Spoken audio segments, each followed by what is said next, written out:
Well, as we reported on Monday, New Jersey is gearing up to receive about $125 million as part of an opioid settlement deal with Purdue Pharma and its owners. If you add it all up, the state has been awarded more than $1 billion total in settlement funds related to the deadly public health crisis. And a panel of experts who are part of what's called New Jersey's Opioid Recovery and Remediation Advisory Council just recently released a plan on how to spend that money.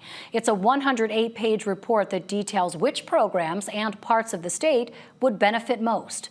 Our healthcare writer Lilo Stainton joins us with more.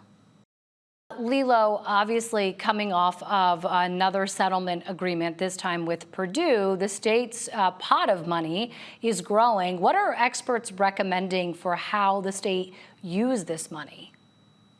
Yeah, experts are largely on sort of the same page, whether you're talking to people advocating for how the local money is spent or the state money. And a lot of that is it's primarily about housing. It's expanding access to harm reduction strategies, which are distributing Narcan, clean needles, things like that, which bring down deaths. Getting people on, getting providers, treatment providers trained in best practices. There are lots of new great programs and methods out there, but they don't always filter down to the people doing the work. And so this would sort of expedite that. And then sort of supporting these wraparound services so that people who need basic things like food or transportation could also get help with those things.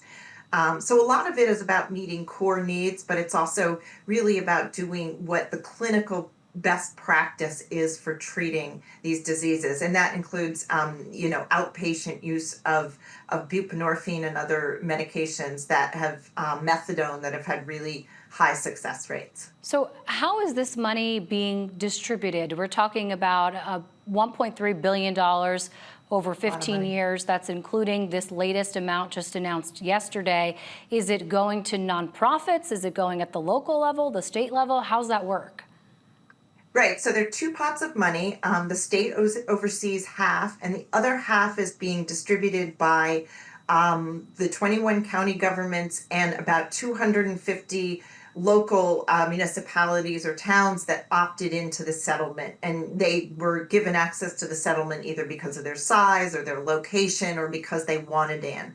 And they're essentially communities that have been particularly hard hit by the epidemic.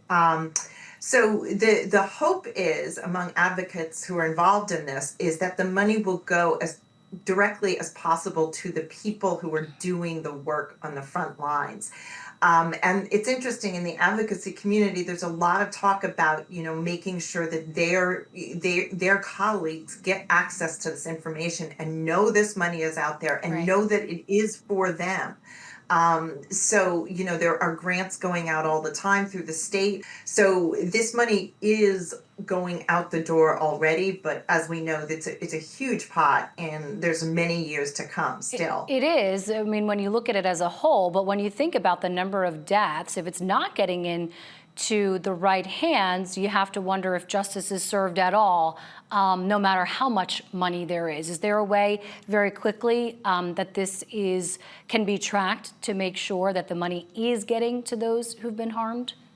That's a great question. I mean, the state did not opt to give it directly to people who lost loved ones. However, oversight of the programs that they are funding is somewhat limited.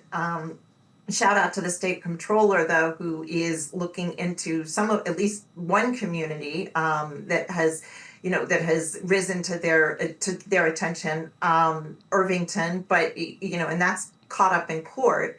So there's limited oversight, but advocates are really hoping that they can sort of keep their eyes out and just encourage people to do the right thing and invest in the practices that they know will make a difference and save lives. All right, Lilo Stainton for us. You can read all of Lilo's reporting on this and other stories on our website, njspotlightnews.org. Lilo, thanks.